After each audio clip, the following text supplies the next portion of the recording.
ஹரே கிருஷ்ணா. திருப்பாவை பாசுரம் 2. வையத்து வாழ்வீர்காள் நாமும் நம் பாவைக்கு, வையத்து வாழ்வீர்காள் நாமும் நம் பாவைக்கு, செய்யும் கீரிசைகள் கேளிரோ பார்க்கடலுள், செய்யும் கீரிசைகள் கேளிரோ பார்க்கடலுள்,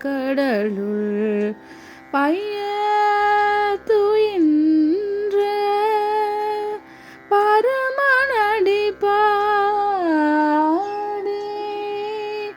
பைய துயின்ற பரமனடி பாடி, நெய்யுண்ணோம் பாலுண்ணோம் நாட்காலே நீராடி, நெய்யுண்ணோம் பாலுண்ணோம் நாட்காலே நீராடி, மையிட்டெழுதோம்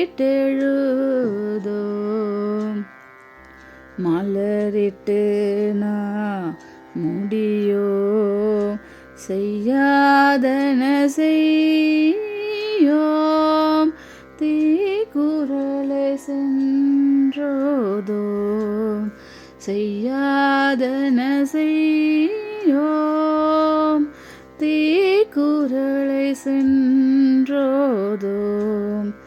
ஐயமும் பிச்சையும் ஆந்தனையும் கை காட்டி, ஐயமும் பிச்சையும் ஆந்தனையும் கை காட்டி, உய்யுமாறென்னே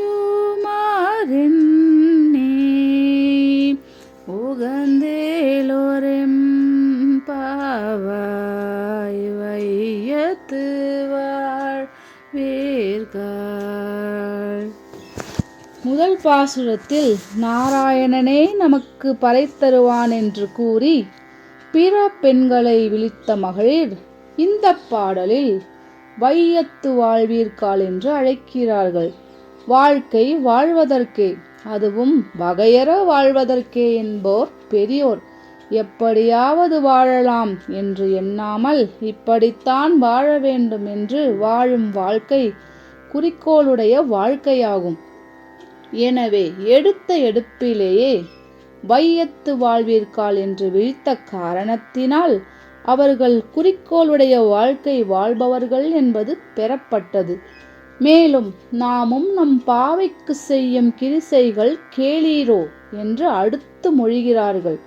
பாவை நோன்பிற்கு உரிய கிரியைகள், செயல்முறைகள், சடங்குகள், சம்பிரதாயங்கள், நடைமுறைகள் ஆகியனவற்றை நாங்கள் சொல்லுகின்றோம், நீங்கள் கேளுங்கள் என்கின்றபடி இந்த பாடலில் பாவை நோன்பு மேற்கொள்வதற்குரிய அனுஷ்டான முறைகள், நியமங்கள் தெரிவிக்கப்படுகின்றன. எந்த ஒரு பெருஞ்செயலையும் மேற்கொள்ள அந்த செயல் சித்தி பெறும் வகையில், கைகூடும் வகையில் சில வழிமுறைகளை, நியமங்களை பின்பற்றுவது மரபு. அவ்வாறு மேற்கொள்ளும் நியமங்களில் கொள்ள வேண்டிய நியமங்கள் சில. பாவை நோன்பு மேற்கொள்ளும் பெண்கள் என்னென்ன நியமங்களை மேற்கொண்டார்கள், என்னென்ன நியமங்களை விட்டொழித்தார்கள் என்பதனை இத்திருப்பாடல் தெரிவிக்கின்றது.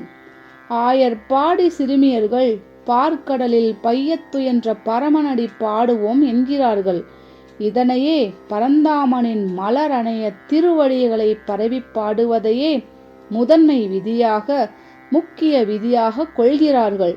இரண்டாவது விதியாக வைக்கரை நேரத்திலேயே எழுந்து பனி நீராடி புறத்தூய்மையும் செய்து கொள்கிறார்கள்.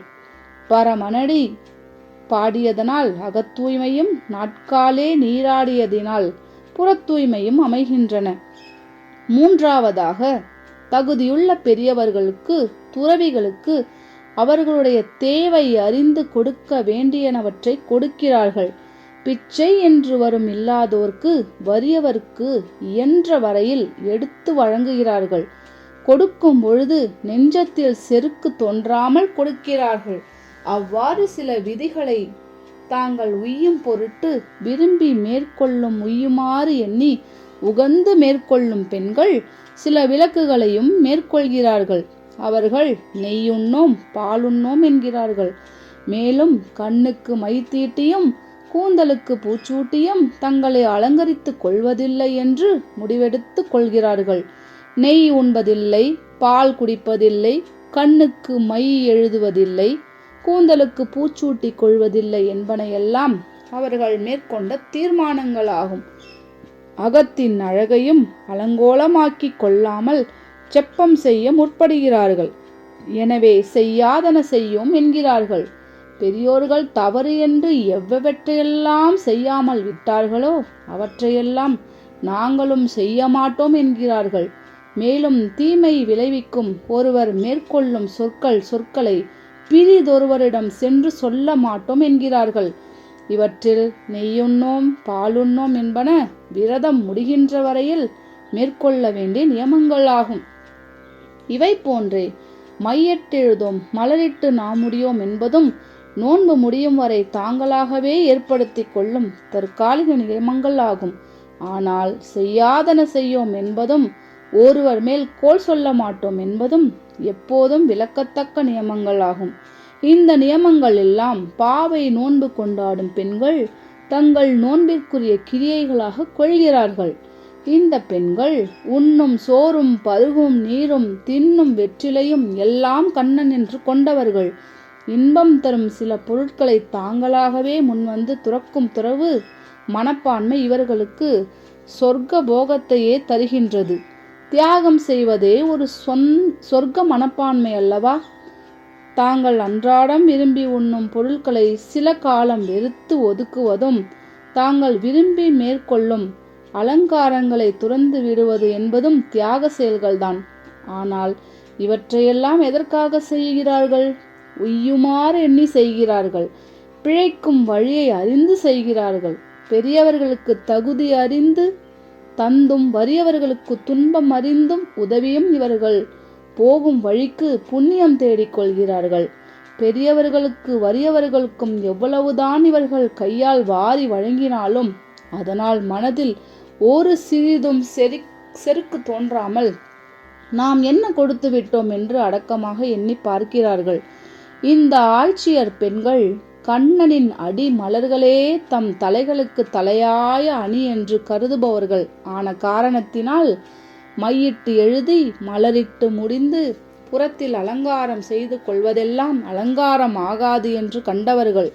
எனவே கண்ணன் கழல் இணையை பற்றி உய்யும் நெறி அறிந்து உகந்து அவ்வழியில் செல்பவர்கள். எனவே சில நியமங்களை விடுத்தும் சில நியமங்களை தொடுத்தும் வாழ்பவர்கள் ஆயினர். எனவே வாழப் பிறந்தவர்களே வருவீர்களாக, நோன்பு நோற்போமாக, பார்க்கடலுள் பையத்து என்ற பரமனடியை பாடுவோமாக, உய்யுமாறு எண்ணி உகந்து நோன்பை நோற்போமாக என்று பெண்டிரை விழித்து பேசி வாழ்க்கை பயன்பெறுமாறு அழைக்கிறார்கள். இவையே இரண்டாவது பாடலின் திரண்ட கருத்துக்களாகும். ஆண்டாள் திருவடிகளே சரணம்.